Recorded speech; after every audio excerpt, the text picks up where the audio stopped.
Well, those two, you know, they were critically important. Like, it's game 64. It's the first game we had our whole lineup. And it looks different. You put Duclair in the lineup and his speed, and when you're playing teams like that have skill and they have speed, you need to be able to match it. So Barkov, you take a look at the Verhaeghe's goal. Sam Bennett drives the hole and moves that defenseman over 2 feet, and that's what Carter was waiting for. So the face-offs, I think Sasha played just under 20 minutes. It was good, you know. I mean, you can run your bench differently. So we had the minutes down quite a bit from what they used to see. You've got Verhaeghe and Duclair and even Tkachuk, I think, at 17 minutes tonight. So we can play harder, we can play faster, because we have 4 lines that can play. I'm looking at the totality of the game. What impressed you most in regards to your team's full 60-minute effort? Yeah, it was a grinder there, and not a slow grinder. The first, you know, the shots or whatever they were, 4-3, and it was going to be kind of whatever team was more comfortable with that game was going to break it open. And the first goal was very, very important because it was such a tug of war for ice. Like, it looked like there was something, not out of poor player casualness. It looked like something could break open at any minute, right? Just get a handle on it. I think the chances were pretty high in this game. There's action at both ends, off the rush and around the net, but both teams were moving fast. How impressed were you with Bob tonight? Like you said, especially as in the first, you didn't see a lot of shots, and then the game kind of really opened up in front of him. I've had an incredible blocker save on the other side, and not just light your bench up, because he's got this look about him now. So strong, so quick. If we can keep the shots against to a reasonable number for him, we give him an opportunity to have nights like this. And Eetu getting that promotion, moving over the wing with Barkov, just Yeah. a big goal, but how do you think he looked out there? Yeah, outstanding, right? Like, Eetu moves pretty well. So that now is a big, fast line. And what I really liked is they straight lined the game. They weren't slowing the game down in the offensive line. They drove straight through. They're big men. They're hard to handle. What did you think of Sam Bennett's performance tonight? Because you could really see where the team was missing him in his game, even as much as Barkov. Oh, for sure, right? So he kills penalties on the power play, but he's a physical force down there. He's strong and he hits hard. So it's just 2 big, fast men, and they're in this sport, that center ice position drives your team, because they play basically as a defenseman in your own end, and they drive the offense and face off. So I can't, you know, I didn't want to make a big deal. We were missing those guys. I didn't want to talk about it a whole lot because it wasn't going to get them in the lineup, and we still had to figure out how to win games. But there wouldn't be a team in the league that could take their top 2 centermen out and be confident they're winning every night. Sasha Barkov didn't want to say too much about Luostarinen because he doesn't want to get it together. So, but yeah, that's not much chance of that happening. No. No, but he played hard tonight. So the concern that you have, because we moved our lines around a little bit, the one constant was Bennett's line, because that line has been good. But because Anthony's here, all the lines are going to be a little bit different, right?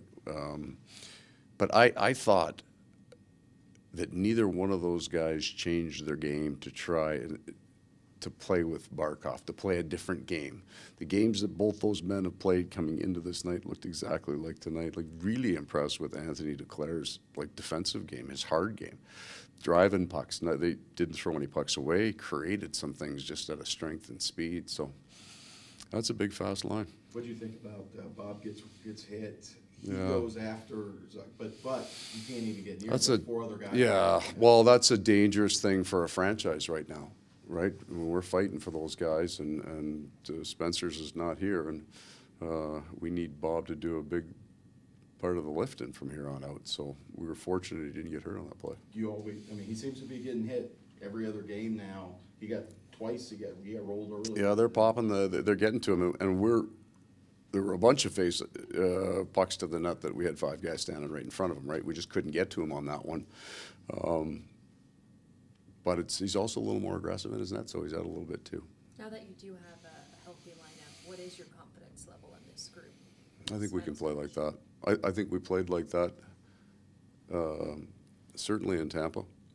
I think we had a mental off, and I don't mean they weren't working hard against Buffalo. I think the chances I had final were 32-16, right? We had 28 minutes of offensive zone time.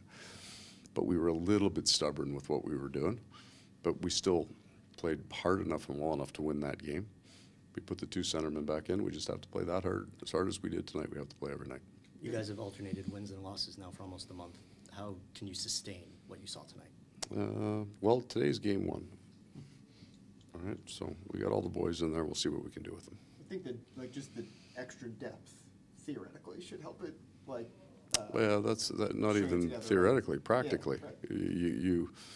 You don't have to run your benches hard. I played Sasha Barkov 28 minutes in Minnesota. I should have been arrested for that. And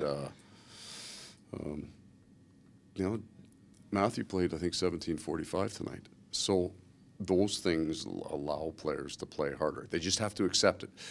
If you play players fewer minutes and they don't play hard, they're frustrated and they say, I need to play more. I'm not getting enough ice time. But you go out and you play as hard, they can't play more. That's the right amount of minutes. They're still productive and we have a chance to be a good team the next night. We talked briefly about Anthony Duclair, but I mean, after all he went through earlier this year, I mean, he looks like he's flying out there. He does. But it does look different to me from my recollection of his game as an opposing coach and then from video. There are way more elements to his game now than just his speed. Like, he looks stronger and bigger, and he had 6 months to work out, and he worked out hard. So, but he's powerful on the ice, and he's doing things, taking pucks to the net, driving out of corners that I don't think was necessarily part of his game. He's been good defensively. He's put pucks deep. He's a strong, fast man, and for me, he looks different than he did. In terms of special, He had like he was in every single meeting you guys had. Yep. He was watching you guys closely. I mean, how much did that help him? He called the lock one. He called it. How do I explain it to you? We get something that happens in our neutral zone defense. He called it today. You could hear it from the other side of the ice, and then he picked the puck off. So he's paid attention and watched the video. Some of the defensive things are different than what he's running any other within a team. So he had to learn it.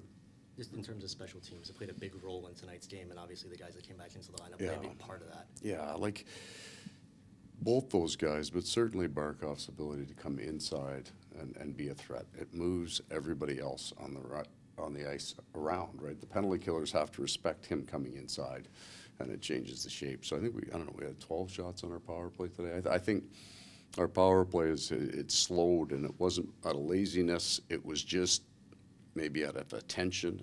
I thought we played kind of free on the power play. I really liked our power play actually in the last two games. We moved it quick. The PK also, had a couple of big kills. Well, that's maybe the most important thing about Barkov and Bennett coming in, because it allows me to run Stahl and Luostarinen harder. And then you can go out with Lundell and Barkov, and they can kill penalties. And when Bennett goes in the 3-hole, then I've got Stahl and Luostarinen coming out fresh again, so I'm not double shifting them. And yeah, I mean, you can't replace Sunderland. Thank you, guys. Thanks, Okay, guys. guys.